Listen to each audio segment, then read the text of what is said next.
Ya estamos. Saludo a Cristian Bofill, Isabel Pla, Quique Mujica, Pati Politzer y Alfredo Yoñán. Muy buenos días, muchas gracias por compartir su domingo con nosotros. Hola, Iván, y no con sus familias esta mañana tan singular. Voy a partir por las mujeres hoy día. Isabel Pla, lo más importante de la semana para ti. Bueno, primero estamos cumpliendo un año desde el 18 de octubre, que creo que es una fecha para grabar en la memoria, no para celebrar, una fecha en la que el Estado y todas sus instituciones fueron duramente interpeladas, primero por la violencia, que está grabada en la memoria de esa noche del 18 de octubre, y después por manifestaciones sociales masivas, tal vez las más masivas que hayamos enfrentado en nuestro país, reclamándole al Estado, ¿verdad?, por demandas que se arrastraban desde hacía demasiados años. Creo que también fue importante esta semana el rechazo a la acusación constitucional al exministro Jaime Mañalich, una acusación que era injusta, que pretendía responsabilizarlo de los efectos de la peor pandemia que ha enfrentado el mundo en los últimos 100 años. Y creo también que es importante el rebrote que hemos visto de la pandemia en Europa, que preocupa porque podría, ¿verdad?, replicarse en el resto de los países en los siguientes meses. Estallido, pandemia y acusación constitucional. Pati Politzer, para ti, lo más importante.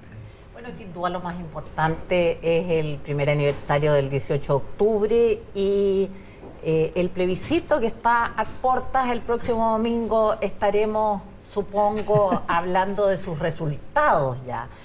A esta hora vamos a estar hablando de constitución de mesa y ese tipo de cosas. No, a esta hora sí, pero en la noche supongo que estaremos hablando ya de resultados. En la noche sí.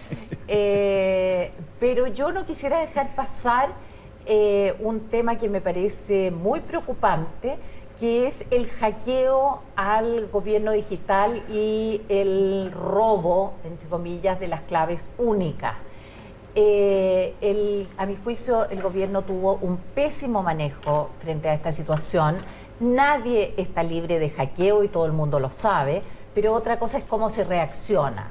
El gobierno se enteró del hackeo porque los hackeadores dejan su firma el 8 de octubre y solo lo dio a conocer públicamente una semana después prácticamente. Esto fue un jueves, el miércoles siguiente, dado que un medio de comunicación, que si no me equivoco fue El Mostrador, que rompió la noticia, dio este golpe periodístico y entonces el gobierno se vio obligado a reaccionar. Ahora, habían mandado un comunicado el sábado a la noche. El mismo día. Lo que pasa es que lo mandaron por correo electrónico en una base de datos distinta a la de los periodistas de La Moneda. Exacto. Ahora, otra cosa que me decían los especialistas es que si el 8 los hackeadores dejaron su firma, lo cierto es que el hackeo tiene que haberse producido, no se sabe cuánto, pero varios días antes, porque lo que hacen es primero entrar a inspeccionar, luego robar y después señalar que esto ha ocurrido. Y creo que en este tema, como en muchos otros, el gobierno parte como caballo de carrera y después se le olvida. El año 2018 se nombró un zar de la ciberseguridad, que fue Jorge Atton, con bombos y platillos para realmente enfrentar este problema que era muy complejo. Acababan de robarse 10 millones de dólares en el Banco de Chile en ese momento, pero la verdad es que a 2 meses de nombrar el zar se le mandó a la Araucanía y ahora llevamos 6 meses sin que nadie se haga cargo del tema. Sin cesar, ya, eso. Quique Mujica, lo más importante para ti. A ver, yo traigo el 18 de octubre del año pasado al presente. Hay un catastro ayer que hizo La Tercera, los periodistas J.M. Ojeda y Javiera Matus, sobre qué pasó con las investigaciones del metro. ¿Ya? La pregunta es quién quemó el metro. Y les cuento que el catastro del metro es que hubo 7 estaciones completamente incendiadas, 7 incendiadas completas, 18 parcialmente quemadas, 93 con múltiples daños y solo 18 sin destrozos. En la investigación, son 27 investigaciones que llevan, hay solo 5 acusados hoy por hoy. Y mi pregunta es, uno, insisto, ¿quién quemó el metro? Y la pregunta que creo más importante es que ¿quién quemó el metro? Si hubo coordinación o no. Porque si hubo coordinación, estamos enfrentando 2 escenarios pésimos. Si hubo coordinación, estamos frente a una organización realmente eficiente, que no han logrado detectarla. Que no ha dejado huella. Que no ha dejado huella y que hizo una labor, insisto, muy eficiente. O sea, todo esto que te cuento tiene que haber una coordinación exacta. Y si no es una organización que no tuvo coordinación, estamos a otro escenario pésimo porque solo revela la precariedad de la seguridad en este país. ¿Cómo de manera espontánea. Hasta ahora la Fiscalía dice y la Justicia dice, y no hay nada que compruebe lo distinto, que esto fue espontáneo. Sobre todo gente que vivía en torno de las estaciones, o que se coordinaron Garra Blanca, pero entre el tipo que quemó la estación La Granja, que puede estar detenido, y los dos que quemaron Pedrero, hasta ahora hay cero relación. No hay relación. No hay vínculo. No hay vínculo alguno. Ahora, perdón, la policía dice que la dificultad de la Fiscalía de investigar es que las cámaras de seguridad fueron quemadas. Y ahí también hay un indicio que podría haber cierta coordinación. Pero hasta ahora, insisto, nadie ha comprobado lo distinto. Es tema también. Alfredo Yuña, para ti lo más importante. Sí, voy a seguir con... Bueno, evidentemente que es la conmemoración del 18 de octubre, pero voy a seguir con la misma línea de Quique, porque esto lo abordamos en radio antes de ayer.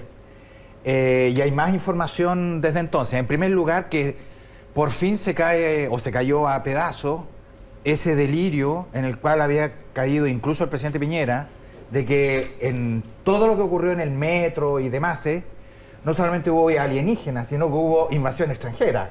Aquí se habló de iraníes, rusos, venezolanos, colombianos, es decir, una cosa realmente fuera de control. Y hoy día en el Mercurio viene un reportaje sobre eso, Sí, y lo que cómo pasó esa esto noche. viene de defensa. Fue el ministro Espina en aquel entonces el que habría transmitido a Piñera de que aquí hay intervención extranjera. Al parecer el presidente nunca se convenció completamente, lo que no le impidió Ahora, deslizar el tema. Te agrego algo, Alfredo. El domingo 20, esa tesis estaba bien difundida en la Sí, moneda. sí. Y comentada, con Absolutamente. mucho O sea, sigilo. había adquirido entidad, digamos, Sí, claro. lo que dices tú es importante una cosa, porque a mí me cuesta creer que el que la inventó. Y si alguien no la inventó, ¿cuáles fueron las fuentes para llegar a una conclusión tan grave que incluso hicieron al presidente cometer el error de la guerra y el enemigo poderoso? En el reportaje del Mercurio dicen que es la única inteligencia que había disponible. Te vuelvo a tirar la palabra. Sí. Cristian quiere aportar algo en esto. Sí, no, es que yo cuando veo hoy día los diarios y los análisis del 18 de octubre, yo me acuerdo de un famoso diálogo que hubo entre Henry Kissinger y Zhou Enlai, que es el primer ministro chino, donde Kissinger le pregunta qué opina de la Revolución Francesa. Y él dice, es demasiado prematuro para sacar conclusiones. Yo no creo que tengamos que esperar 200 años para sacar la conclusión del 18 de octubre, pero claramente falta mucha información.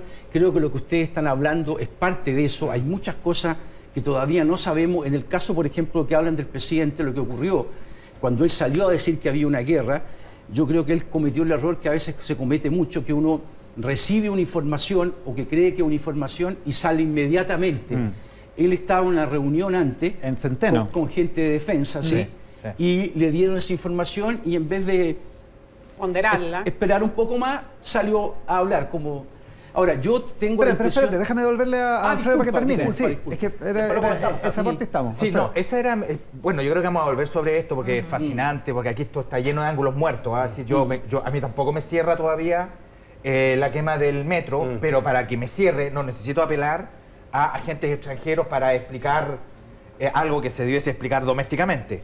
El segundo tema que me parece que hay que colocar inevitablemente es toda esta controversia que se armó con este carabinero infiltrado en manifestaciones y cosas de ese tipo, y que se descubrió que tiene doble root, por lo tanto potencialmente tiene la capacidad,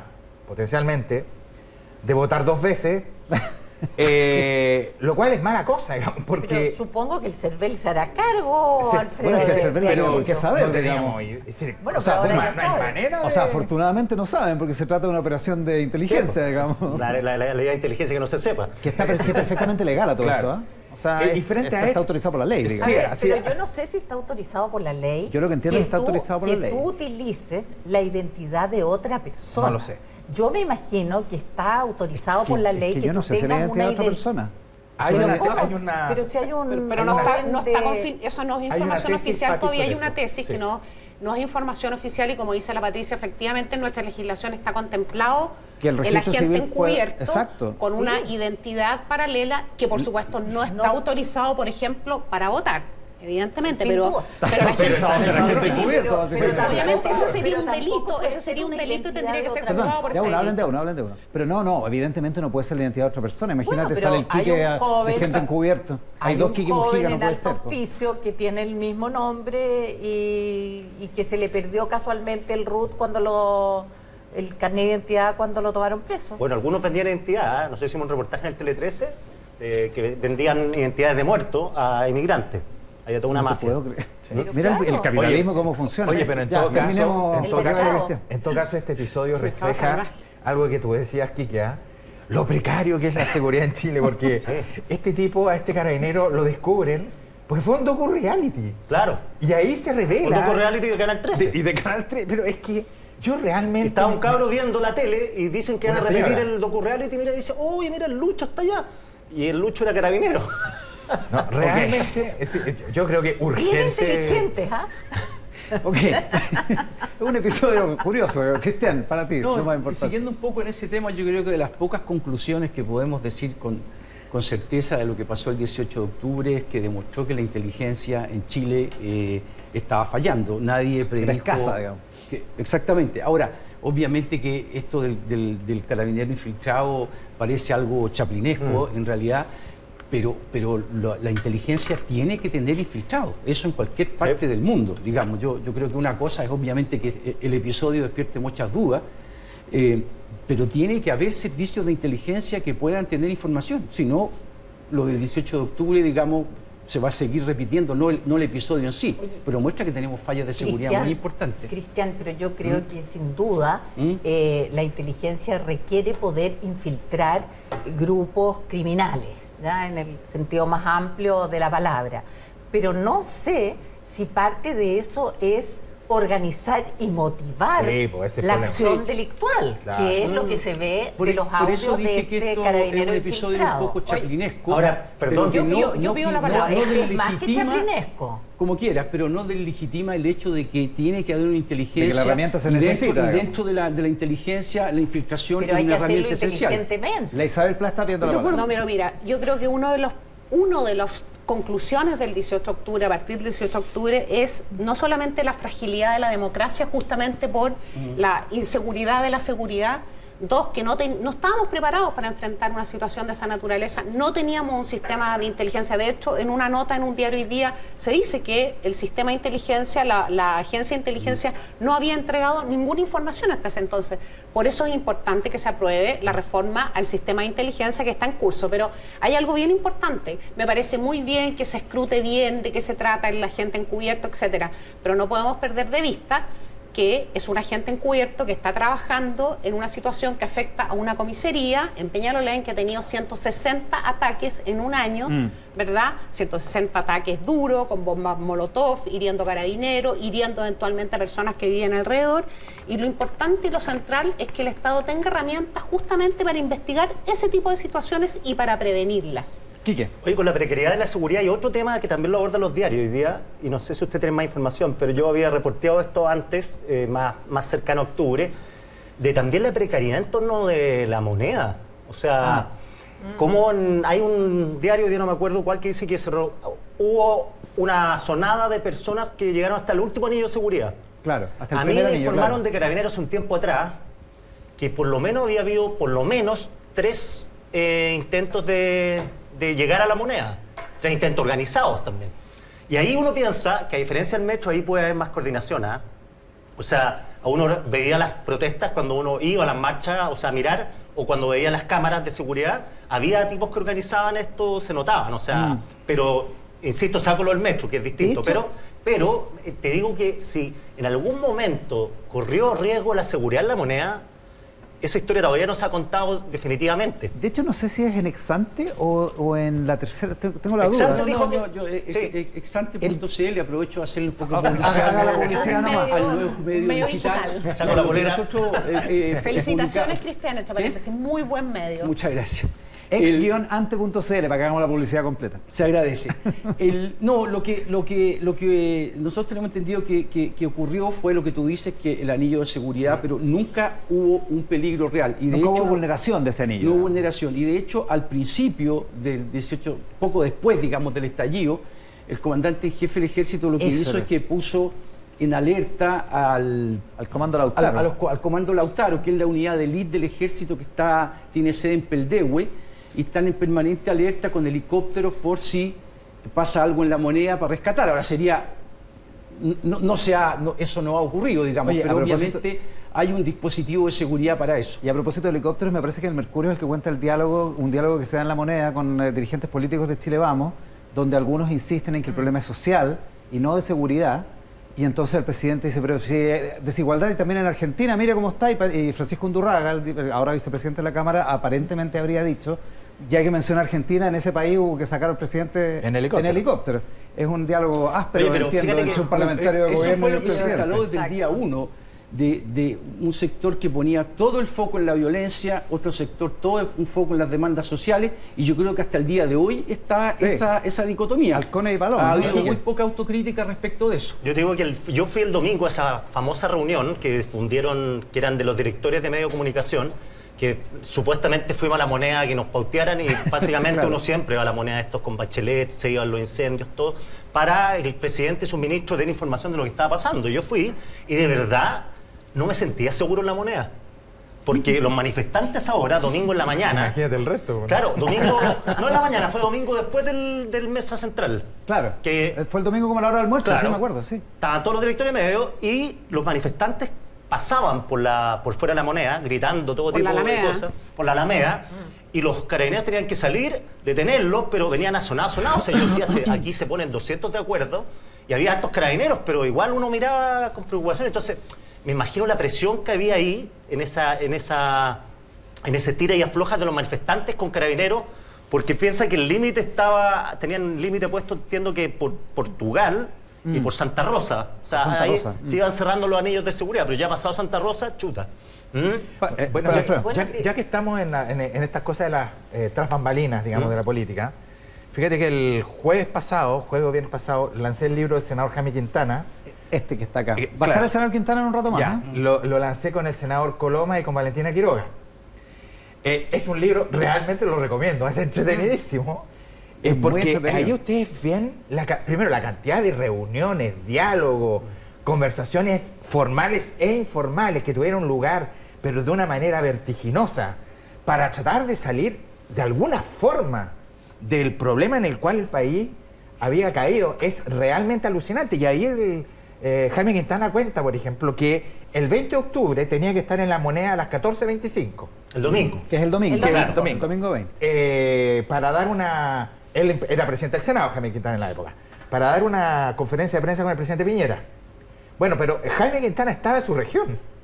Y se cancelaron los aviones, tuvo que tomar un avión Cessna de Carabineros. El avión Cessna casi se cae, tuvo una falla mecánica.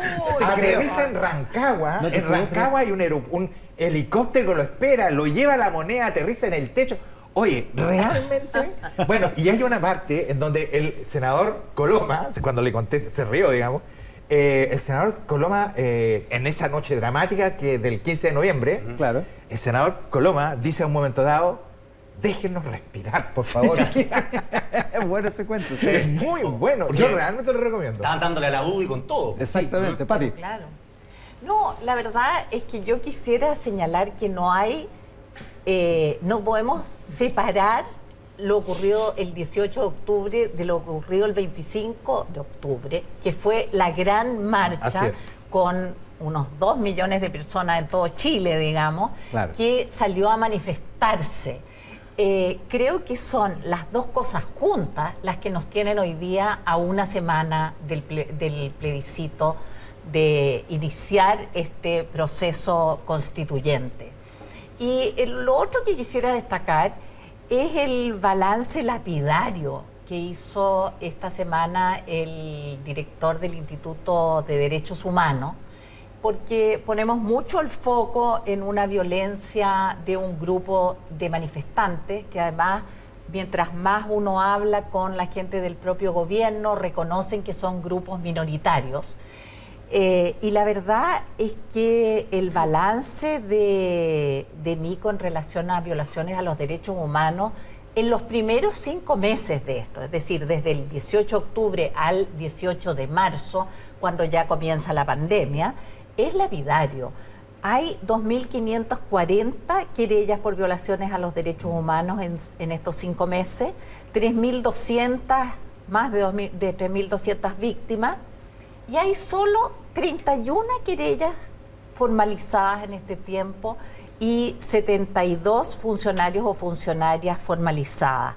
La verdad es que en un país que vive en democracia es grave que hayan 1.730 querellas por apremios ilegítimos y más de 450 querellas por tortura. Y en tan poco tiempo. En solo en esos 5 meses. Sí. Lo que pasa es que al Pero principio... ojo, Creo que eso no es admisible en un país democrático. Cristian y la Isabel que está viendo la palabra. No, yo estoy de acuerdo con eso. Ahora, yo insisto en el tema de que me impresiona la cantidad de conclusiones que se sacan hoy día en la prensa y en general respecto a lo que pasó el 18 de octubre, cuando en realidad información dura todavía no tenemos de muchas de las cosas que ocurrieron. A mí yo creo que vale la pena leer el libro del senador Quintana, como tú dices, un libro muy entretenido. Ahí hay algunas cosas que están omitidas. Creo que no hay duda que dentro de lo que pasó con el Estado chileno a partir del estallido, uno de los problemas fue Carabineros, no tengo la menor duda. Hubo todo tipo de violencia también.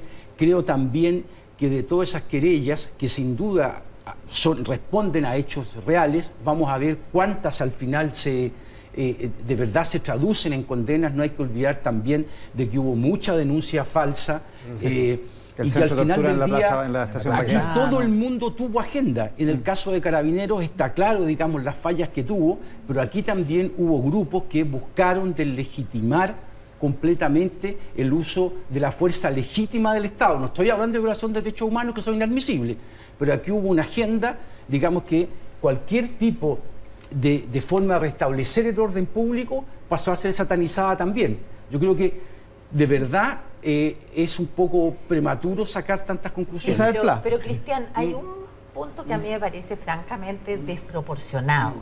Yo estoy de acuerdo contigo que probablemente hay una cantidad de querellas que se van a desestimar, pero después de un año que haya 2.540 querellas y solo 31 hayan pasado a formalizarse, me parece que por lo menos está siendo muy lenta la justicia, por decirlo menos. No, yo creo que lo que reveló el 18 de octubre, pero solo lo que reveló el 18 de octubre fueron fallas estructurales del Estado chileno, y entre ellas están justamente un problema con la justicia, la lentitud. A ver, Isabel Pla. No, yo primero, ya que están hablando de libros, yo también quiero destacar un libro que leí esta semana que me gustó mucho y yo lo recomiendo, 7 cabezas de Iván Poduje, que es bien importante leerlo. Estamos todos de acuerdo hoy día con los Sí, es que es una perspectiva es una perspectiva que no se ha abordado mucho, que él mira desde el punto de vista de la distribución urbana de nuestra ciudad, especialmente en la región metropolitana, y hace un análisis que me parece muy interesante e importante. En materia de derechos humanos, bueno, eso es lo que diferencia una democracia de otras de otros regímenes, ¿verdad? En una democracia tenemos una política de respeto absoluto a los derechos fundamentales de las personas y a las libertades. Las policías tienen que cumplir con su deber, que es resguardar la paz social y el orden público. Cuando no cumplen con su deber y se apartan de esas leyes y esos reglamentos, tienen que enfrentar la justicia. Yo creo que el gobierno ha hecho hartos esfuerzos, todos los esfuerzos posibles en una situación muy difícil, pero evidentemente son insuficientes todavía, repito, porque Chile no estaba preparado, no éramos un país que estuviera enfrentando conflictos con la intensidad que están enfrentando a lo mejor Colombia u otros países que llevan muchos años enfrentando este tipo de cosas. Tenemos una institucionalidad en materia de derechos humanos, de respeto, representación de las víctimas, de sanción, etcétera, pero insuficiente respecto de la magnitud de la crisis.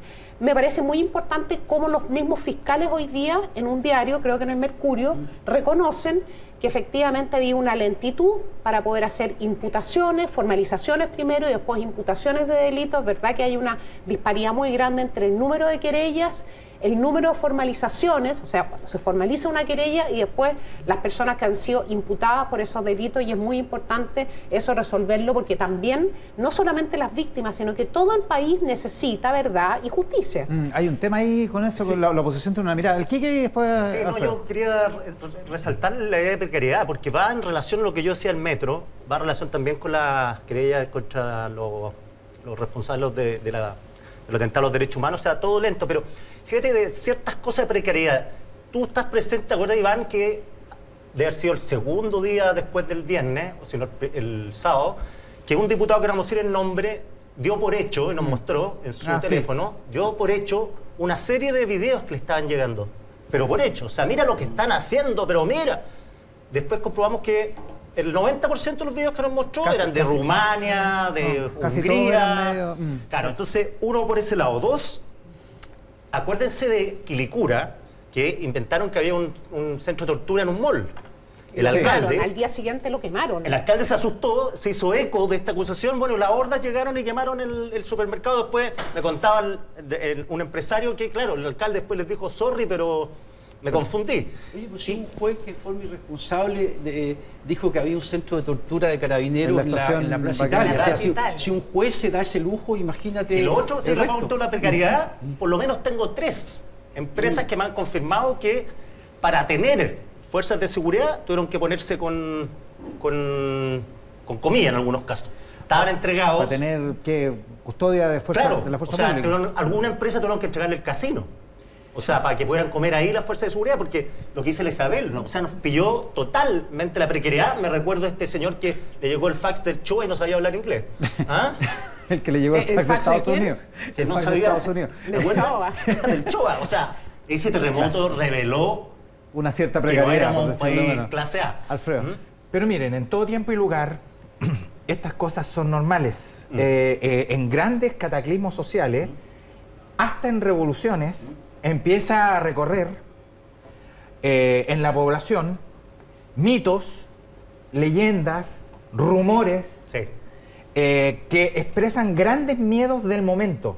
Durante la Revolución Francesa hubo, y miren a lo que estoy yendo, a la Revolución Francesa, hubo innumerables episodios de rumores en donde el rey logró que ejército prusiano ingresara a Francia para salvar al reino. Mire, la cantidad de... Y sin redes sociales. Y sin redes sociales. Y sin redes sociales. Sin Twitter. Sin redes sociales, ¿se dan cuenta? Por lo tanto, ahora con redes sociales esto adquiere una dimensión y una velocidad. Y una velocidad que es prácticamente instantánea. Claro. Ahora, yo le voy a dejar acá plantear otra pregunta que tampoco la tengo resuelta. Circuló en estos días dramáticos de hace un año atrás en adelante la tesis de que el gobierno podía caer. Eso lo recordamos todos. Fue un poco más que eso. Muchos políticos dijeron que también, que pidieron la renuncia. Perdona, pero nadie dijo... Y muchos querían hacerlo. Es que ese es el punto. Yo no escuché a nadie sostener que el gobierno tenía que caer. Pues Perdóname, lo dijo en una entrevista. Perdóname, pero perdona. Que Jorge Tellier lo haya dicho, o Guillermo Tellier lo haya dicho, Jorge lo habría dicho más bonito. Está hablando del 5% del electorado. El miedo era a que las hordas, lo que el gobierno veía como horda, y no como pueblo que estaba buscando encarnar un nuevo we the people, un nuevo pueblo, el pueblo somos nosotros, era el que se iba a imponer, era la política establecida la que le iba a pasar por encima al gobierno. Yo creo que ese es otro mito. ¿Ah? Yo creo que no. Yo creo que no, Alfredo. Cristian y la Pati. Y te quiero decir por qué. Yo creo que hubo claramente, digamos, la consigna Piñera renuncia. Creo que además de las palabras están los hechos. Cómo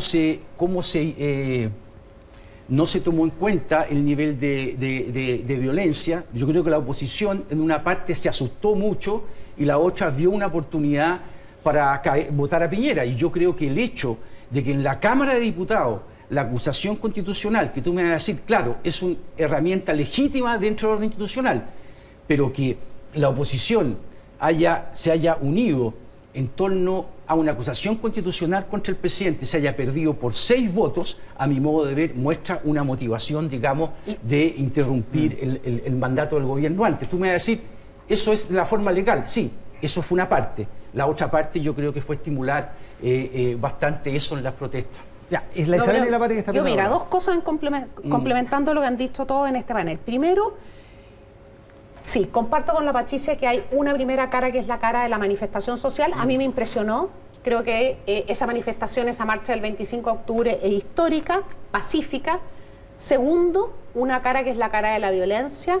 Y yo lo quiero decir aquí con todas sus letras, pero hay un sector de la izquierda, que pretende legitimar esa violencia que de alguna manera lo dice Teller hace una semana, ¿verdad?, como una vía legítima para obtener objetivos políticos. O sea, yo creo que una de las conclusiones es que todavía en un corazón de esa izquierda la violencia sigue siendo una vía de acción política y una crisis política. Y yo no sé si alguien se planteó expresamente un camino para derrocar el gobierno, pero son muchos los elementos. Primero, el llamado al parlamentarismo de facto. Segundo, 10 acusaciones constitucionales contra ministros, contra el presidente Sebastián Piñera, después del acuerdo, ojo, que se suponía que el acuerdo, ¿verdad?, había establecido un camino institucional para salir de la crisis, y después de ese acuerdo se presenta la acusación constitucional.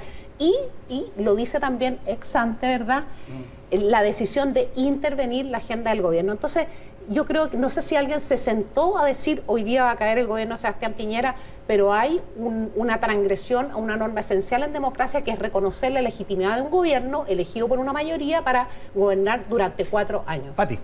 A ver, yo estoy más cerca de la tesis de Alfredo, en el sentido de que yo no vi que el gobierno estuviera cayendo. Sí vi un gobierno completamente debilitado y que había perdido la brújula.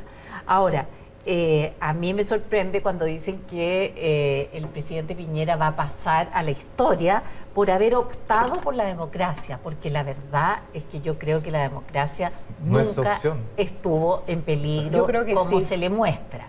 Creo que respecto de la violencia, por ejemplo, Isabel señala que hay grupos de izquierda que la valoran. Yo creo que son grupos extraordinariamente minoritarios. Creo que la inmensa mayoría de la gente no está con la violencia. Teníamos mucho temor a lo que podía pasar el viernes, el sábado y hoy día respecto a este aniversario, y por lo menos hasta ahora han sido algunas acciones aisladas y no ha pasado nada. Es decir, la gente optó claramente por la manifestación pacífica. Pero quisiera recoger algo que decía Alfredo hace un rato, esto de los rumores. Yo creo que lo que pasó aquí, tanto en el estallido social como en la marcha del 25 y luego con la pandemia, no es que fueron rumores los que nos hicieron llegar hasta este punto. Fue la fotografía de un país que era completamente distinto a lo que se nos contaba oficialmente. En cualquier variable, la de la desigualdad, la de las injusticias, la de las humillaciones, la de los abusos, el hacinamiento en la vivienda, tome la variable que quiera, y eso fue lo que quedó al desnudo. Y que yo confío absolutamente en que el próximo domingo la gente participe votando muy masivamente por cualquiera de las opciones. Yo confío en que ganará lejos el apruebo, pero lo que me parece más importante es que la ciudadanía tome este momento histórico en sus manos y decida cómo seguimos hacia adelante. Ya, después del corte te doy la palabra al tío. Ya, no, eso es que es tan cortito porque es para dimensionar lo que pasó entre el 15 de octubre y el 31 de diciembre del 2019. Hace algunos días atrás lanzamos en el Centro COES el Observatorio de Conflicto. Sí. ¿Ustedes saben cuántas acciones contenciosas tuvieron lugar entre el 15 de octubre y el 31 de diciembre del 2019 en todo Chile? 3.300. Eso dio la friolera de 44 acciones contenciosas diarias. Pero es de una envergadura. ¿Contenciosa qué? Esto se llama contentious politics, política contenciosa, ¿ya? Que son expresiones de quejas, demandas, reclamos y malestares que tienen lugar en el espacio público. Claro, y no que necesariamente violentas. No, manifestaciones, no, no es violento. no. Son quejas. Increíble, 44 al día. 44 al día. Oye, tenemos que hacer una pausa. Estamos con Alfredo Yañán, con Pati Pólitzer, Quique Mujica, Isabel Play y Cristian Bofill. Y esta noche estamos en Tele 13 exhibiendo un reportaje sobre lo que ocurrió en el país hace exactamente un año, que ha sido el tema en esta edición de Mesa Central que hacemos en Canal 13 y también en simultáneo con Tele 13 Radio. Un reportaje realizado por Alfonso Concha con testimonios inéditos de esa jornada va esta noche en la edición central de Tele 13 y uno de ellos es de la entonces intendenta de Santiago, Carla Rubilar. Este es un adelanto. Un día que no voy a olvidar nunca en mi vida, nunca. Fue de las experiencias más fuertes que he tenido que vivir por lejos en política. ¿Por qué? Porque primero no parecía real. Lo que vivimos el 18 de octubre parecía una película. Una película, casi una pesadilla. Yo la verdad es que había enfrentado situaciones difíciles, pero enfrentar el 18 de octubre es algo que todavía remece. Isabel Plá, que tenía la palabra. Mira, yo creo que la democracia, primera conclusión, las democracias siempre hay que cuidarlas, son frágiles. Pueden ser muy sólidas, pero cualquier cosa las quiebra. En segundo lugar, yo creo que nuestra democracia sí estuvo en riesgo. Y una democracia funciona cuando hay paz social, cuando hay capacidad de contener el orden público, cuando podemos todos convivir en forma armónica, aunque tengamos diferencias. La noche del 12 de octubre me parece que es la noche más violenta. El 12 de noviembre. Es la noche más violenta. Entonces, cuando la violencia trata de imponerse a la política, a la democracia, a la voz de las personas, obviamente que está en riesgo la democracia. Y el acuerdo de noviembre surge de ese riesgo, si no, no habría habido motivación de buena parte de la oposición y de Chile Vamos, y por eso 10 partidos políticos se sientan y se ponen de acuerdo en un tema especialmente relevante. Vamos a tener la primera estación de ese acuerdo el próximo domingo, pero me parece que es bien importante que reconozcamos que nuestra democracia sí estuvo en riesgo, y porque estuvo en riesgo, 10 partidos políticos tuvieron la capacidad de superar diferencias históricas, ponerse de acuerdo y señalar hacia adelante con el gobierno un camino, una salida institucional. Yo creo que es bueno que se diga que estuvo en riesgo, y yo creo que porque hay elementos para eso, yo insisto, no han salido todos, y porque además esto es una lección para adelante. O sea, perfectamente cuando uno cree que la democracia es una cosa regalada, que está dada, yo creo que hay un tema. Y además, no sabemos lo que hubiera pasado si no hay pandemia.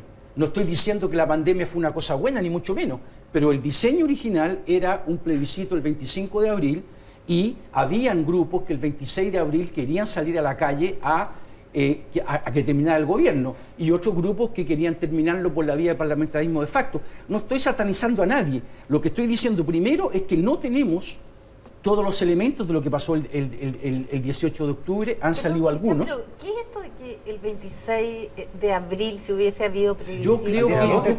Yo creo que tanto el PC como el Frente Amplio estaban en una estrategia, digamos, de presionar por la vía de las manifestaciones en la calle del gobierno. Eso yo lo creo. Y el tema del parlamentarismo de facto lo dijo el propio senador Quintana, que, ojo, hay que reconocerle, el senador Quintana fue un actor muy importante esa noche del 12 de noviembre, en que sí yo creo que estuvo en riesgo la democracia, y creo que en la medida en que vayan a salir más detalles de eso en el futuro, eso va a quedar comprobado. Pero aquí obviamente hubo un problema. Nosotros estamos a una semana del plebiscito, el plebiscito fue la solución política, tenemos 6 elecciones por delante, pero yo creo que negar de que Chile entró en un conflicto muy peligroso para la institucionalidad, yo creo que básicamente eso es cerrar los ojos, y cerrar los ojos también a que podemos tener un problema futuro en ese sentido. La del 12 de noviembre fue una de las jornadas más violentas. Acuérdense que estuvimos 2 horas esperando al presidente. Y se tomó una decisión clave esa noche también. El Quique la Pati. Con mucha presión, una decisión, pero es que es re importante, una decisión respecto a la cual había mucha presión, había un sector que presionaba fuertemente para que salieran los militares, y el presidente Piñera opta por un camino diferente, y es importante también reconocerlo, porque él toma una decisión que tuvo un costo político para él y estuvo dispuesto a asumirlo. Quique. No, y eso revela la magnitud del hasta el día de hoy, del costo problema político hasta el día de hoy, especialmente en una base electoral, ¿verdad?, que quería que salieran los militares, esa es la verdad. No, mi reflexión es si alguien que gana saberlo, si yo creo que de repente en la historia se va a saber, si alguien en algún momento hizo un diseño alternativo en el caso de que Piñera cayera por diversas razones, si hubo conversación al respecto, más allá de las conversaciones de sobremesa, sino que más bien había en la cabeza un plan entre comillas. Eso tarea para la historia y para el periodismo. Esto está arreglado en nuestra Constitución, entiendo, ¿no? Sí, no, pero digo, pero bueno, no. pero se Ah, llama pero está elecciones, bien. ¿qué pasa? O sea, si se toma Si la la moneda, van a salir de la moneda. Oye, Habría pero asumido- La habría pregunta es si asumido- alguien hizo ese diseño. Está Claro. lleno de países que han tenido este tipo de revuelta y han terminado con la democracia o se ha terminado después.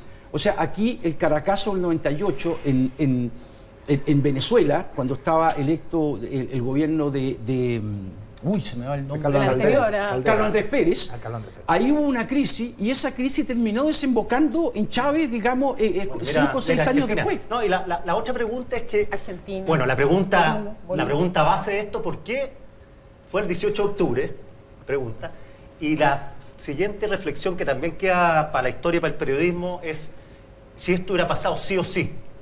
Porque se dieron una serie de coyunturas, pero aún son azarosas y tampoco creo que sean de un peso para decir, bueno, acá es sistémico. Para establecer la relación de claro, causalidad, porque ¿no? hay procesos donde, por ejemplo, en Bolivia fue la crisis de los hidrocarburos de Sánchez Lozada, en Argentina fue esto, pero aquí fue una cuestión que partió En Ecuador, ¿eh? con una protesta en el metro y terminó con Es decir, un partió país... con Bueno, el ahí se alza fueron de tomando, 30 pesos del decisiones y que llevaban algunas cosas. Para mí, la conclusión más triste, digo que es preliminar, es que yo esperaba que la clase política en su conjunto tuviera un compromiso con la institucionalidad mayor del que demostró el 18 de octubre. Pati Politzer.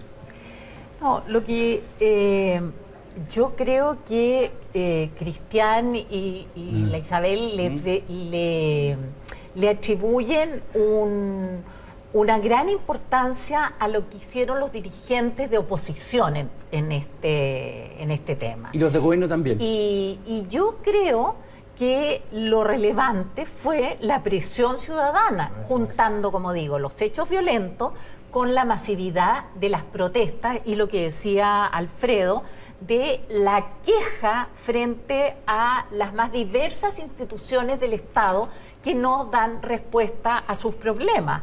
Y creo, por lo tanto, que la distancia entre la ciudadanía y la dirigencia política es tal que no veo a la dirigencia política pudiendo conducir esto en ese momento. O contener. O contener.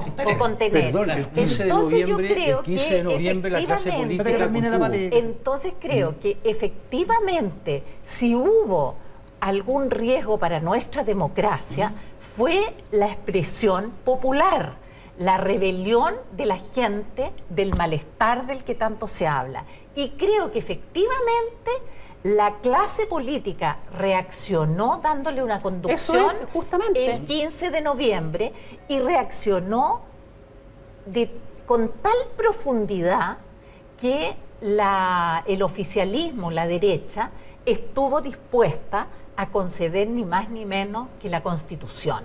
Y creo que eso muestra la gravedad de la situación y de la crisis política que estamos viviendo. Y que yo confío sea, como decía hace un rato, un muy buen camino, porque la segregación con la que estamos viviendo en nuestro país, donde no nos conocemos unos a otros, no puede continuar. Yo creo que es fundamental terminar con esa segregación y creo que eso puede empezar a ocurrir con el proceso constituyente, en que dejemos de tener un grupo que, como no conoce al otro, le tiene un temor tremendo y ahí empiezan las campañas del terror, y el otro grupo que no entiende por cómo le pueden tener ese temor y empieza a tener cada vez más rabia. Alfredo. Mira, yo creo que acá hay que distinguir entre la capacidad de contención que tuvo el mundo político en esa noche dramática del 15 de noviembre. Una cosa muy distinta es liderazgo sobre el movimiento. Los partidos políticos de oposición, pero cero, más allá de la aspiración del PC a conducir el movimiento, eso jamás ocurrió. Y si me apuran un poquitito, tampoco tuvieron liderazgo en la conducción del movimiento. Por ejemplo, la Mesa de Unidad Social o la CUT, tampoco tuvieron. ¿No la tuvo? No, ¿La mesa de unidad social? no. Iván, Yo creo que cada Entonces, uno la ellos tenía en distintos espacios. se autoasignaron ese rol y esa función. se autoasignaron una especie de misión histórica. Ahora, sí es cierto que cuando la Mesa de Unidad Social llamaba a una paralización, como por ejemplo el 12 de noviembre, se provocaban mayores incidentes. No, O sea, pero, había una... sí, pero no establezca una relación causa-efecto entre violencia y porque la Mesa de Unidad Social está convocando. Yo de verdad, lo que yo estoy diciendo acá es que sáquense de la cabeza de que aquí la política tenía la capacidad de liderar el movimiento. Eso no fue... Que son cosas nunca distintas, así. creo. Una cosa es No fue- liderar eso el no- movimiento. Déjeme terminar un poquitito. No fue nunca así. Agreguen otra dimensión más. Este fenómeno que experimentó Chile entre los meses de octubre y noviembre del 2019 estaban ocurriendo también en otras partes del mundo. Esto estaba ocurriendo en el Líbano, estaba ocurriendo en Hong Kong. Con la misma estética. ¿En dónde? Con la misma estética. Con la misma Sí, estética. súper Estaba parecido, ocurriendo en Ecuador y ojo, ya estaba ocurriendo, y un año antes, y coincidió con el octubre chileno, estaba el movimiento de los chalecos amarillos en Francia, en donde el símbolo del chaleco amarillo, ¿cuál es? Es una sociedad en pana. Y yo creo que el denominador común, el común relato histórico que vincula estos episodios dispersos, es que todas estas sociedades eran sociedades en pana. Y ¿qué ocurre cuando las sociedades están en pana? La gente se rebela. Yo creo que de verdad lo que ocurrió en la noche del 15 de noviembre fue un acto de alta política, de verdad lo digo, tiene muy mala fama decir esta cuestión, pero yo creo que hay que decirlo de verdad. Fue un acto de alta política, la política establecida estuvo a la altura de las circunstancias, tanto es así que el problema se canalizó institucionalmente. Y no nos hemos salido, no nos hemos apartado del itinerario. No ha habido apartamiento de ese itinerario. Y eso hay que valorarlo. Cristian Bofill. Yo no creo en la tesis de que hubo una conspiración política para el 18 de octubre. Y ahí hay una anécdota muy interesante que ocurrió poco después, que estaba conversando el entonces ministro del Interior, Gonzalo Blumo, con Guillermo Tellier.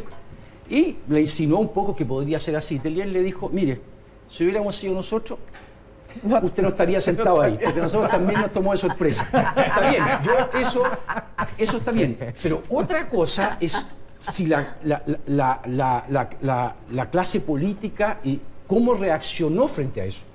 Yo creo que dos cosas. Primero, yo estoy de acuerdo contigo, los días más violentos, entre los días más violentos estuvieron los 2 días de la convocatoria de la mesa social, que estaba dirigida por la CUT y en fin. O sea, algo pasaba con la mesa social, ahí digo, y si tú lees la convocatoria vas a ver que la violencia iba a venir. Segundo, el día importante fue el 12 de noviembre, que condujo al 15 de noviembre. Ese día, cuando de verdad el presidente estaba presionado por su sector para llamar a los militares, y ahí yo creo que esa historia todavía no se ha contado bien, para llamar a los militares, digamos, a contener la violencia, que salieran y él optó decididamente, por el acuerdo político.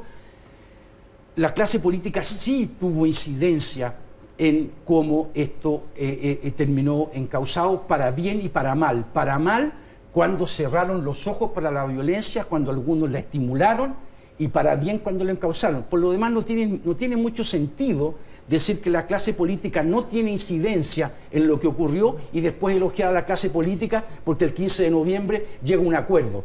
Y después del 15 de noviembre, obviamente se empezó esto a encausar. Yo creo que esto ha sido también un paso adelante y un paso hacia atrás. Yo creo que de verdad en marzo, si no fuera por la pandemia, podríamos haber tenido problemas graves. Ahora, decir que la clase política no incidió en nada, yo creo que es cerrar los ojos para la realidad. Ahora, yo creo Alfredo, que estamos pasando por alto una actora acá, Ya. que fue muy importante previo al 15 de noviembre, fueron los alcaldes.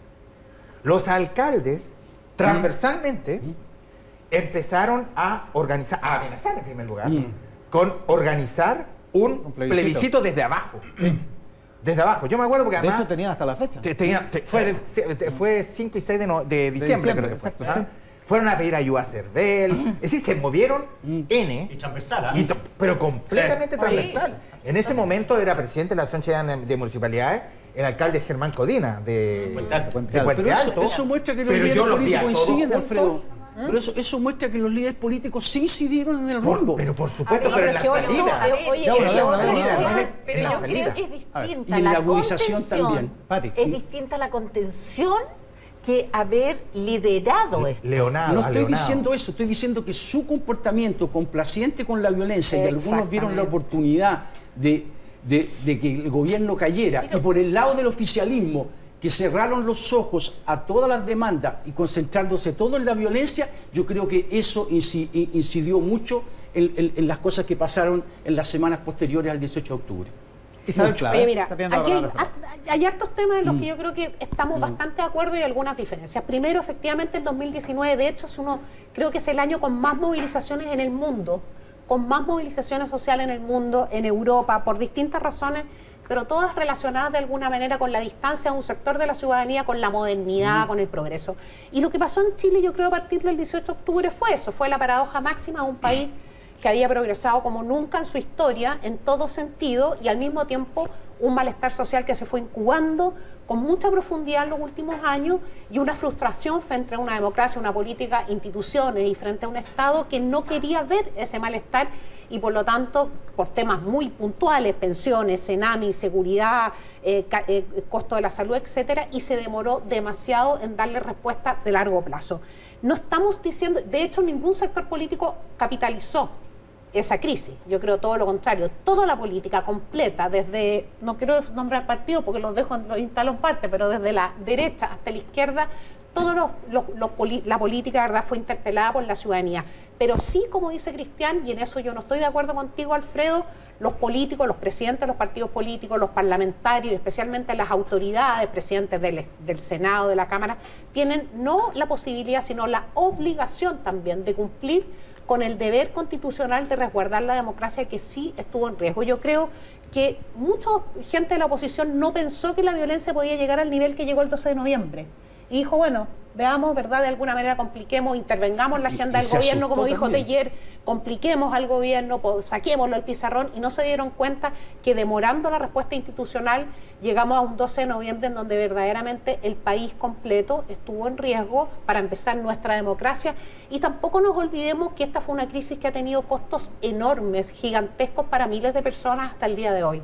Quique Mujica. Sí, no, yo quería, uno tiende a pensar, cuando habla de la violencia, tiende a pensar en la Plaza Italia, y la violencia en la Plaza Italia parece una niñería al lado de lo que pasó en las poblaciones, los saqueos. Bueno, ahí está súper claro. Saqueos a supermercados, ataque a comisaría, o sea, fue de verdad un infierno, y uno veía las imágenes y después se enteraba de los casos. Y si uno revisa, y eso es lo que uno, no es que el error es sorprenderse, porque ya había habido, por ejemplo, atentados en el metro, con bombas. Claro. A la luz del día. Casi tuvieron un tris de asesinar a un ministro del Interior, a un ex ministro del Interior, con una bomba. O sea, ese Chile era tan normal. ¿Qué pasaba? Que nosotros, después de lo que pasó a Rodrigo Ginspeter, 3 días después ya estábamos hablando de otro tema. Estuvieron a un tris de hacerlo. O sea, habría sido el segundo asesinato después de Jaime Guzmán en democracia, de un dirigente político o ex ministro, ya.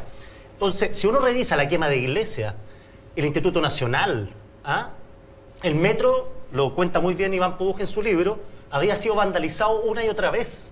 O sea, no estamos viendo. No era normal. Había un clima de violencia ahí latente, ahí habrá que buscar las causas.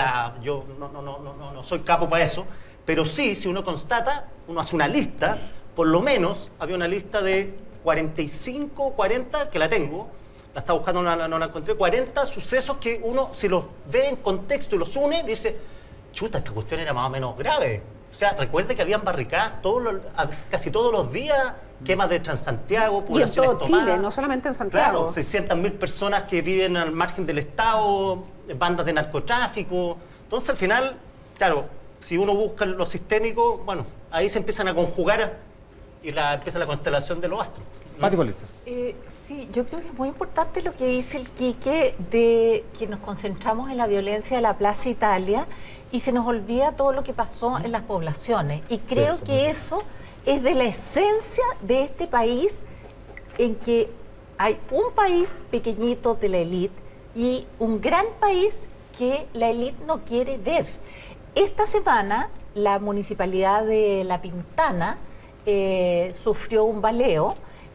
Una de las balas de gran potencia, de una potencia bastante mayor a la que usa Carabinero, entró a la oficina de la alcaldesa Claudia Pizarro y quedó incrustada en la pared.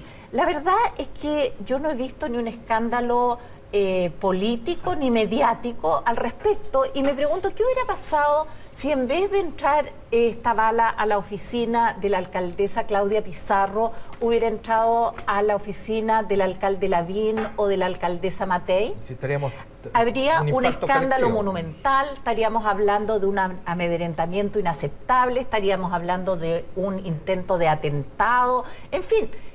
Sería completamente distinto. Y creo que esto se refleja muy bien, este ignorar, no saber lo que ocurre en otro país, en una encuesta que se publicó hace una semana de la élite, cómo veía a este país invisibilizado.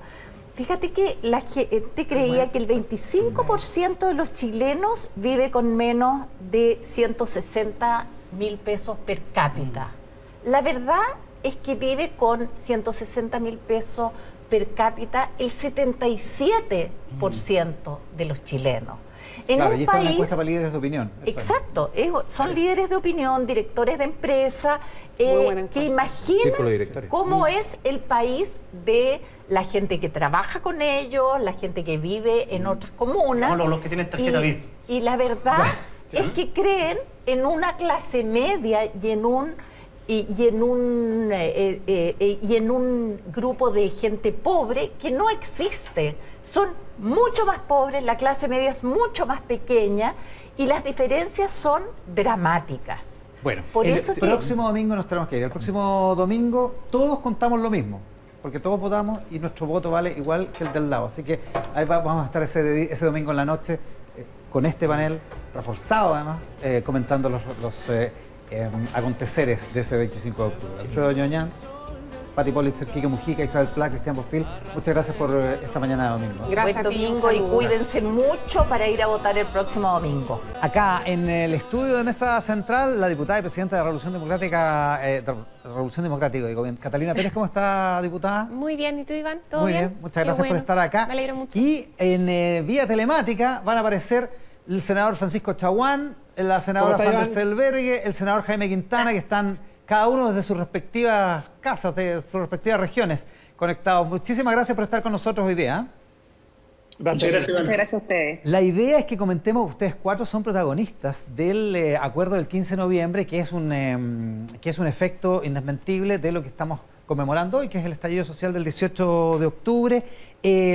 A ver, ¿qué se puede decir, Catalina Pérez, para partir contigo que estás acá en el estudio, a un año del 18 de octubre? ¿Qué ha pasado? ¿Qué se ha hecho bien? ¿Qué se ha hecho mal?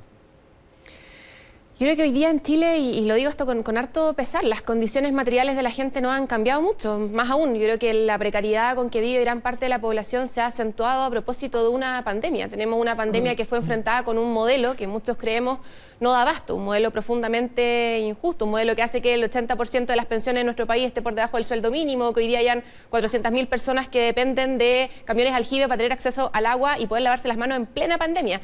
Y creo que la diferenciación que hoy día tenemos a la vista es que efectivamente estamos a puertas de iniciar un proceso constituyente que ganó el pueblo movilizado y que hoy día nos da algo de esperanza de cómo podemos construir un Chile juntos y juntas que nos permita terminar con los abusos y que ojalá además nos entregue verdad, justicia y reparación en materia de derechos humanos, que creo que es una tremenda deuda que a un año de octubre todavía tenemos. O sea, un año después las condiciones materiales son iguales o peores, digamos. A propósito de la pandemia, sin duda que sí. Senador Chaguán, ¿qué piensa usted? Sí, algunos políticos se equivocan cuando piensan que es la calle y también las protestas las que tienen la voz, cuando en democracia justamente son los chilenos que se expresan en las urnas.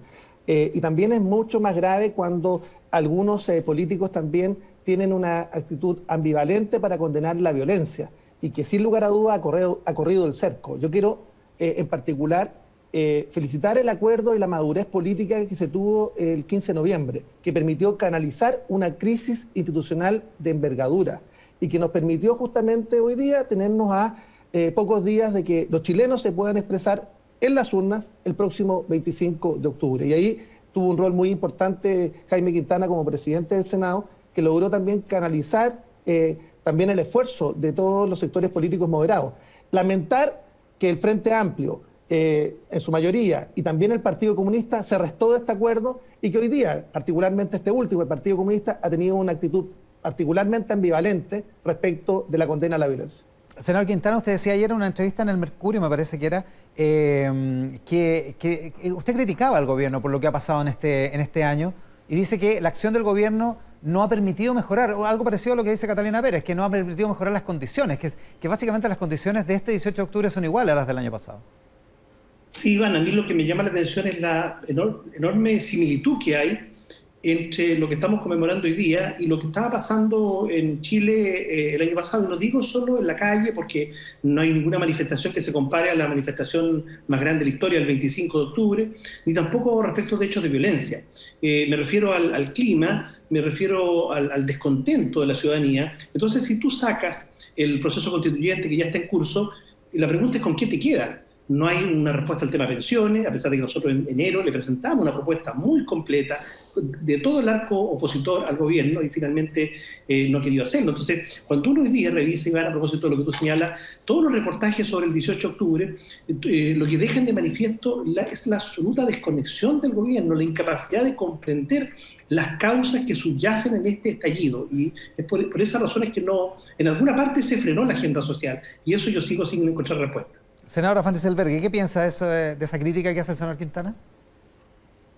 A mí me da la impresión de que hay un diagnóstico equivocado, porque sin duda que un estallido de violencia con el nivel de rabia que había el 18 de octubre no se incuba en un año. Es decir, esto venía de mucho antes. Y da la impresión, cuando uno escucha a los políticos de oposición, que esto como que se incubó ahora y que se les olvide que ellos gobernaron 24 años.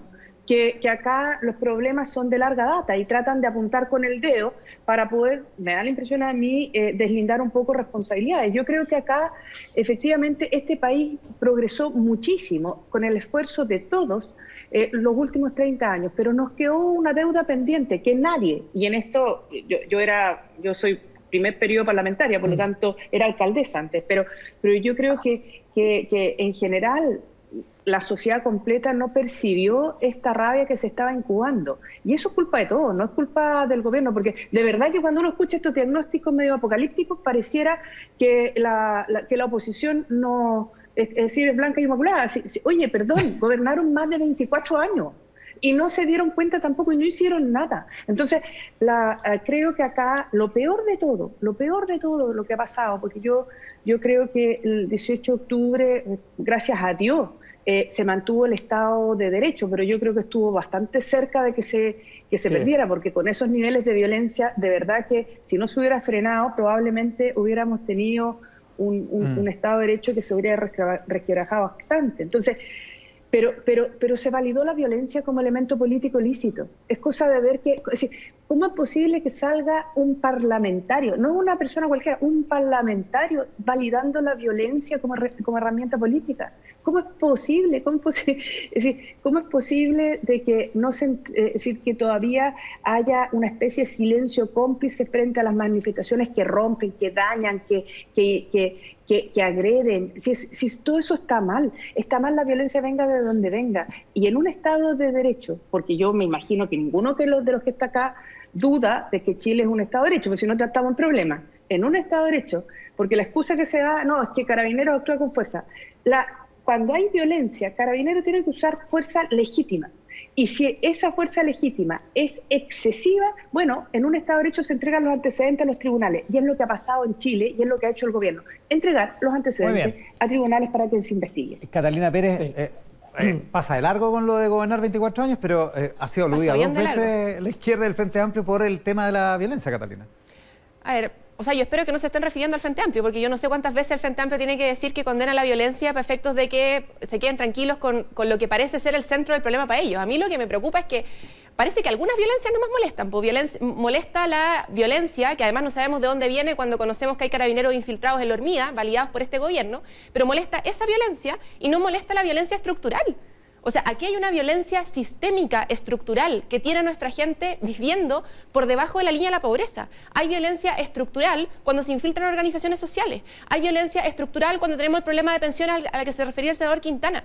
Aquí hay una violencia estructural de la que nadie quiere hacerse cargo y parece que condenando la violencia y las manifestaciones vamos a hacer que algo cambie en Chile. Nosotros somos una generación que viene movilizándose desde el 2006. El 2006 todos nos aplaudieron, la movilización pingüina.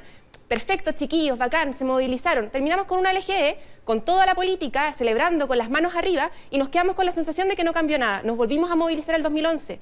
Llenamos la calle de arte, de manifestaciones, de alegría.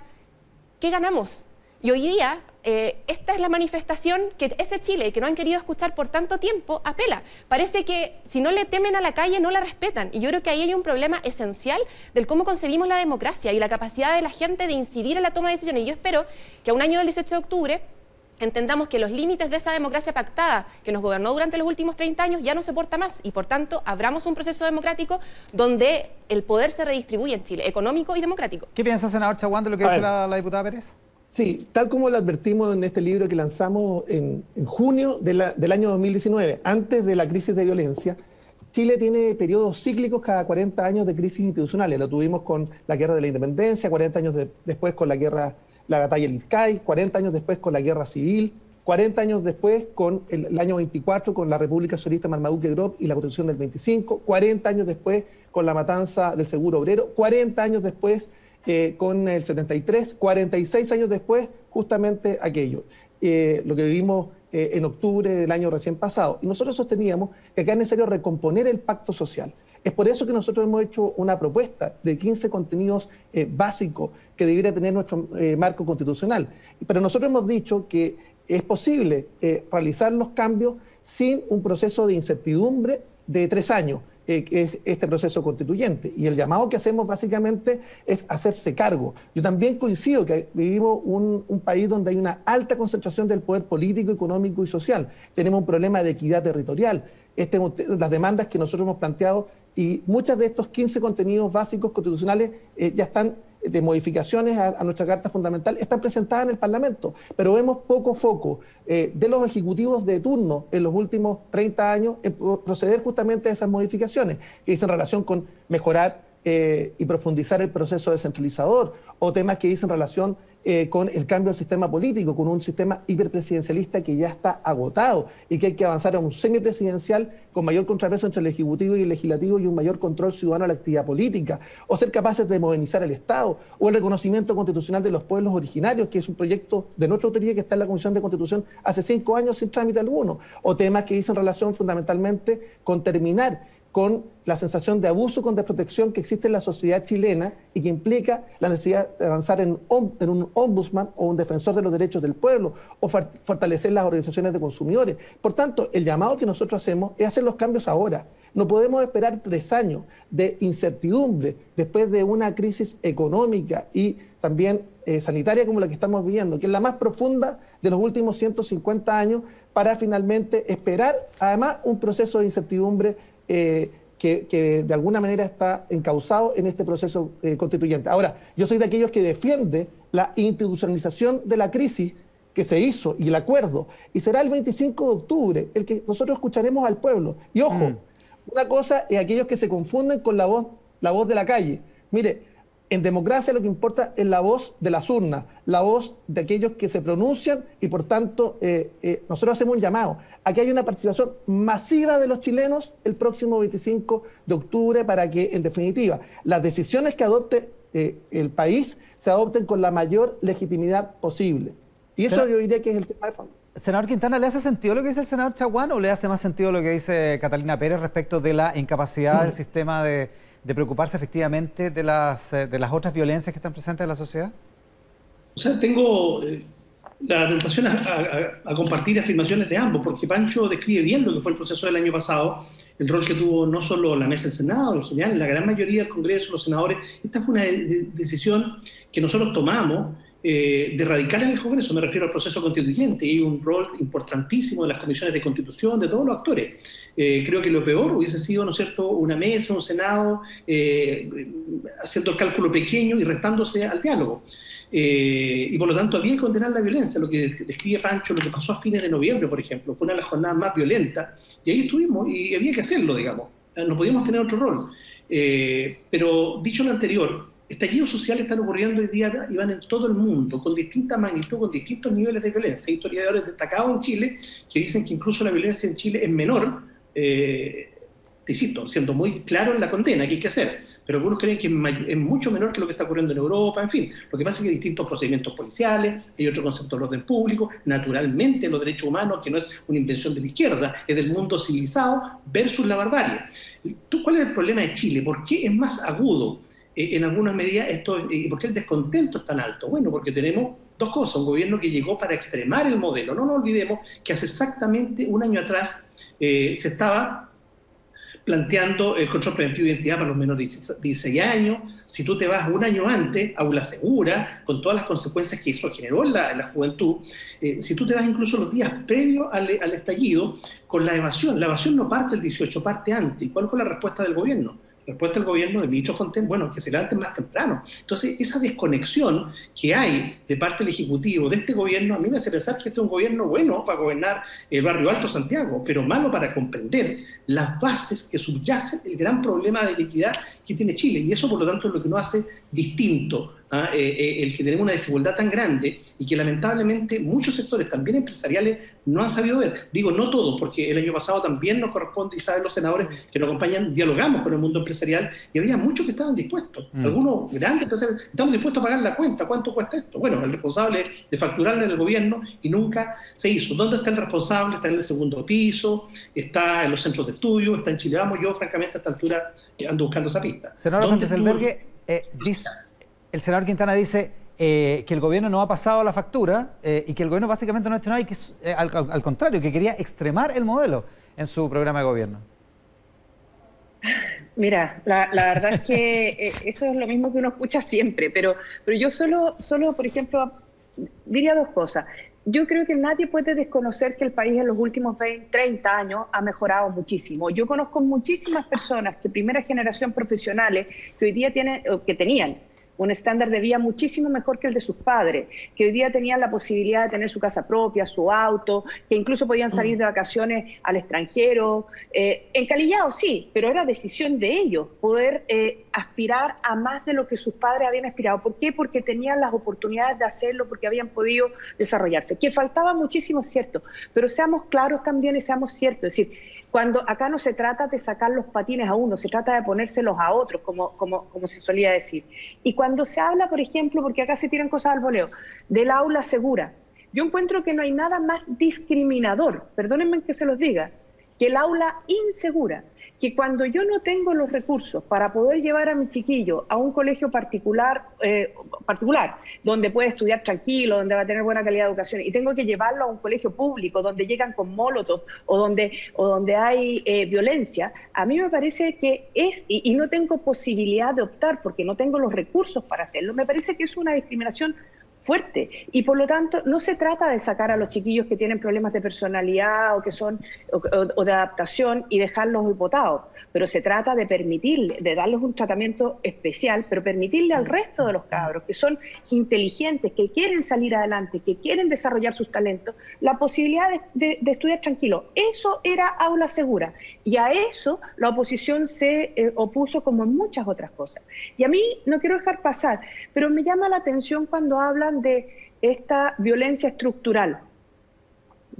Nadie puede desconocer que en Chile efectivamente hay situaciones que son duras, que violentan a las personas y que incluso generan mucha rabia porque son injustas. Pero el que eso suceda no justifica una actitud tibia frente a la violencia física. No justifica la actitud tibia frente a la violencia física. Es decir, no es uno por lo otro.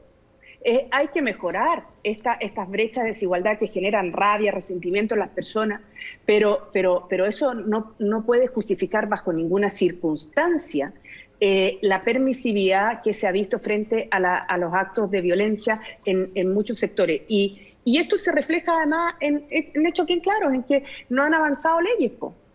Yo reconozco el rol importante que tuvo Jaime Quintana el año pasado. De verdad, creo que si no hubiese sido porque la mesa tuvo la capacidad de convocar junto a la Comisión de Constitución, probablemente habría sido más difícil aunar las voluntades. Pero igual no se puede decir que es una actitud que esté generalizada. Sí, entonces... Sí, yo creo, coincidiendo contigo, Jacqueline, yo creo que nosotros hemos sido poco prolijos en términos de poder transmitir a la opinión pública la gravedad de la situación que se vivió en noviembre. Sí, pero... Y yo creo que eso es una autocrítica que tenemos que hacernos nosotros, porque estuvo en riesgo el Estado de Derecho, estuvo en riesgo la democracia. Algunos apuntaban a la caída del presidente. Un rol muy importante. Y ojo, hay que tener ojo de lo que va a pasar este 26. Porque yo creo que hay sectores que quieren que caiga el gobierno el 26 si gana el apruebo por amplia mayoría. Les propongo que hablemos del acuerdo de esa noche, de los riesgos que hubo, de lo que plantea la senadora Van Rysselberghe, de lo que puede pasar el 26, el lunes siguiente al plebiscito. Estamos con el senador Chaguán, la senadora Van Rysselberghe, el senador Quintana, con Catalina Pérez, la diputada y presidenta de RD. A esta hora esa imagen es a ras de piso, como se puede advertir en la Plaza Baquedano. Me dicen que hay, no sé, como 500.000 de personas más aproximadamente en las cercanías del monumento, copando todo el sector de la Plaza Baquedano, donde hasta ahora, por lo que se advierte, todavía hay tránsito fluido en las calles y alta presencia de carabineros en resguardo del orden público. Así que así está la manifestación hasta esta hora, convocada por distintas organizaciones. Hay una convocada para el mediodía por el Colegio de Profesores.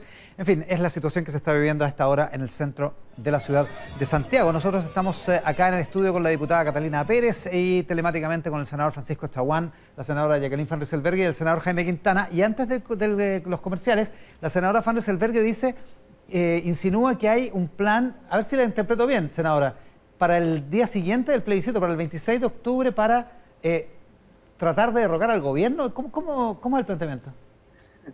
No, lo que yo dije es que existen, y así por lo menos se ha dicho en las redes sociales, grupos que esperan que el apruebo gane por un amplio margen y que si esto llegara a suceder, consideran que este gobierno no tendría la legitimidad para seguir gobernando y por lo tanto, es lo que dicen en las redes sociales, lo que yo he visto, eventualmente tratarían o consideran que debería salir el presidente de su cargo. Del gobierno, de su cargo. Ahora, yo no estoy diciendo que esto lo esté patrocinando la izquierda democrática,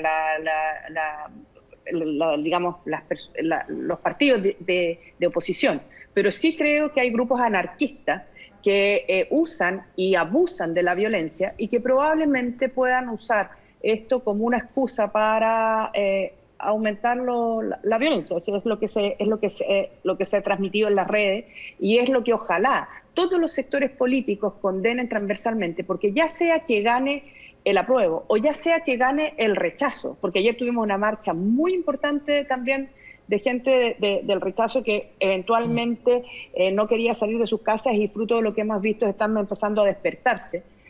Ambas son opciones democráticas y por lo tanto tienen que ser respetadas y respaldadas por cualquiera. En mi región, y en esto hacerle una solicitud a Jaime Quintana, no sé si un dirigente del PPD dijo que si ganaba el rechazo iba a ser un clímax de violencia. Eso tampoco está bien, porque ambas son opciones democráticas que decidimos todos juntos y por lo tanto, si gana el apruebo, yo voy a estar de las primeras defendiendo que el proceso constituyente se haga de la mejor manera posible. Y si gana el rechazo, yo espero que los otros también estén detrás. Muy bien. Catalina Pérez, ¿qué piensa de este planteamiento de la senadora Van Rysselberghe? ¿De cuál de todas las partes del planteamiento de la senadora? Porque yo creo que hay dos cosas antes que no hay que dejar pasar. Y creo que es uno de los problemas basales de cómo el gobierno estructura su política. El problema que tenemos en Chile, que es, a diferencia de lo que piensa la senadora Van Rysselberghe, es que los chilenos y chilenas no pueden elegir hoy día. Porque no es libertad la que depende del tamaño de tu bolsillo. Entonces, cuando la solución que nos han dado en Chile para acceder a la idea de progreso ha sido el endeudamiento, o cuando nos han dicho que todos podemos ir a la universidad, pero luego no hay campo para el desarrollo de trabajos complejos, evidentemente tenemos un problema estructural y mucho mayor del que vamos a poder solucionar con 15 medidas, digamos, en una nueva constitución. Tenemos un problema profundo. Yo creo incluso que estamos ante un momento, lo han dicho otros, no lo digo yo, como de refundación de la República y de los principios democráticos. Porque yo, y en eso coincido, sí creo que hoy día está en riesgo el Estado de Derecho, no por los mismos motivos por los que señalan los senadores de gobierno, sino que porque hoy día la violación sistémica de derechos humanos, más de 8.000 casos documentados de violación de derechos humanos, casi 50 muertes a propósito del estallido social, una policía que ingobernable por este gobierno, evidentemente pone en cuestión principios básicos del Estado de Derecho como el respeto a los derechos humanos. Entonces yo creo que aquí, ojo, el problema no está, el respeto al Estado de Derecho o el respeto a la democracia no está en juego por el plebiscito, muy por el contrario. El plebiscito es el único canal que hemos encontrado para canalizar de forma institucional y abrir las puertas para que la ciudadanía participe. Ahí está el desafío democrático. Que al día siguiente del plebiscito, si hay un triunfo amplio de la prueba, ¿alguien vaya a pedir la renuncia del presidente? O sea, no sé si alguien, sé si alguien no lo vaya a pedir, pero evidentemente no es el tono ni es la posibilidad real que estamos construyendo entre todos y todas a partir del 15 de noviembre, por supuesto. Francisco Chaguán y después el senador Quintana, que están pidiendo. Sí, no, hay que tener mucho cuidado con los ánimos refundacionales.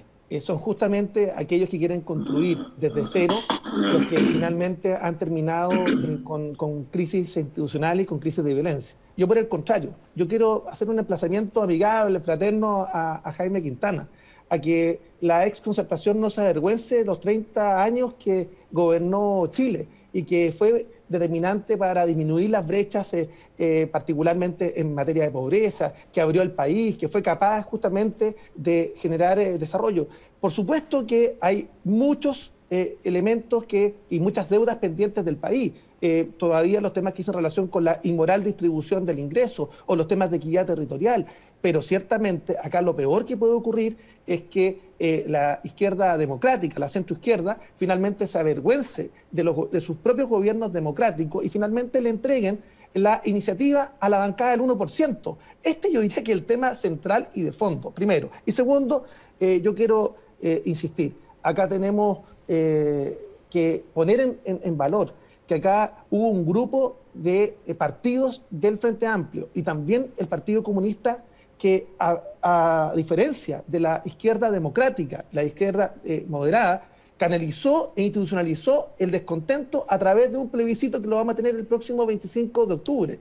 Y más bien que fue ambigua frente a la condena de la violencia. Entonces yo diría que acá, ciertamente, acá hubo sectores del Frente Amplio y del Partido Comunista que no se sumaron. Es un hecho de la causa. Senador, disculpe, pero es que no le puedo permitir, perdóneme, que por segunda vez haga referencias erróneas respecto de la historia que todos conocemos. Todos los integrantes del Frente Amplio, del actual Frente Amplio, formamos parte del acuerdo del 15 de noviembre y pagamos altos costos por ello y asumimos un compromiso democrático por habilitar una salida pacífica al conflicto que su gobierno provocó. Y la condena a la violencia ha sido sin matices de parte de todos los actores que hoy día componen el Frente Amplio. Yo le pido, por favor, que cuide sus palabras, porque de ese modo se instalan falsas verdades y creo que eso no es propio de la democracia y no es propio del debate que tenemos hoy día. Si me permite contestar. De hecho, Boric tuvo que firmar a nombre personal, puesto que su partido le quitó el respaldo. Convergencia. Su partido le quitó el respaldo. Convergencia social. Convergencia social estuvo hasta el final. Perdón, pero no voy a entrar en esta conversación. Un acto del Frente Amplio y un acto de compromiso político del Frente Amplio ese día 15 de noviembre fue firmar ese acuerdo con altos costos políticos para nuestra coalición, porque creemos firmemente que el plebiscito va a ser la vía para transformar nuestro país. Entonces, Catalina, ¿y el Partido Comunista? Ojo con las palabras. Yo no me voy a hacer cargo de lo que piensa o no piensa el Partido Comunista. No tengo por qué. Pero está claro el disenso sobre eso. El senador Quintana está viendo la palabra y además lo han emplazado. Sí, mira, respecto de lo último y lo que concierne a la centroizquierda, yo simplemente diría que si Catalina Pérez y yo nos pusiéramos de acuerdo en este panel en mínimos comunes, no me cabe ninguna duda que representaríamos a un número mayor de chilenos que lo que representa la suma de Jacqueline y Pancho. Pero para eso tiene que haber mínimos comunes y efectivamente la voluntad de pensar en el futuro. Y yo en ese sentido también quiero ser enfático. Yo he visto al Frente Amplio ser muy claro en la condena a los temas de violencia y, por supuesto, el rol que el Frente Amplio tuvo la noche del 15 de noviembre es fundamental, el rol de Catalina, pero el rol de Gabriel Boric es insoslayable. Fue valiente. También Pancho da algunas razones que explican lo que aquella noche ocurrió y todos percibimos. Ahora, respecto a lo que plantea Jacqueline, y el tema del miedo y esto instala el rechazo. Yo hace rato vengo escuchando que se dice que lo del 15 de noviembre fue fundamentalmente basado por el miedo. Nadie puede desconocer que había miedo, había un riesgo institucional, había una amenaza real y concreta sobre la democracia en nuestro país. Y las confusiones del gobierno, basta, reitero, ver los reportajes hoy día en todos los diarios serios del país para no poder, el gobierno está un tanto enredado. Pero, y como Pancho muestra un libro, yo quiero mostrar otro libro muy reciente, Sírvase conectar.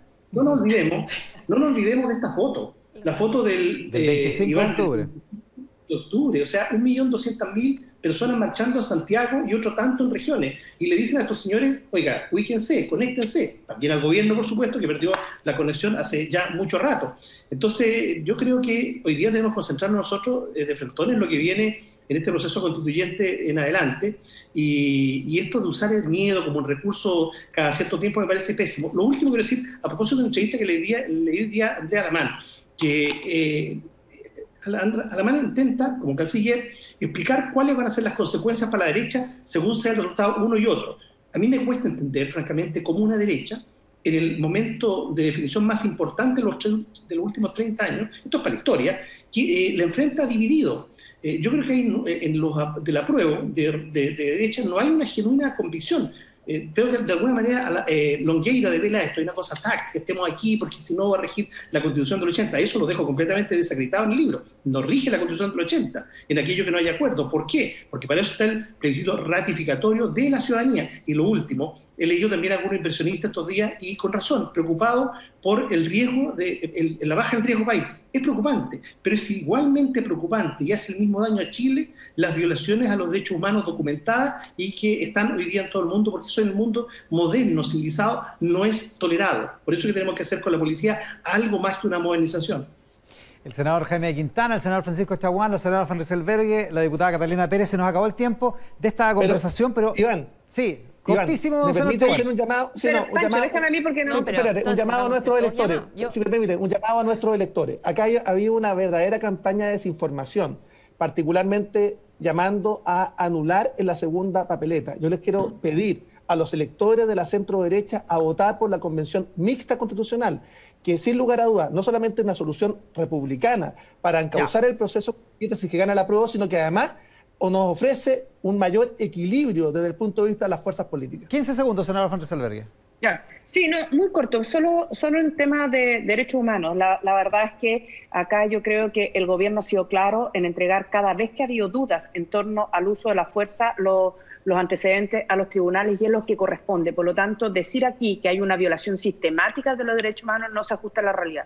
En segundo lugar, creo que la gran diferencia entre la oposición hoy día es que una es completamente refundacional y la otra es una derecha que me hubiera encantado poder hablarlo con nuestros dos representantes. Les agradezco muchísimo a los cuatro.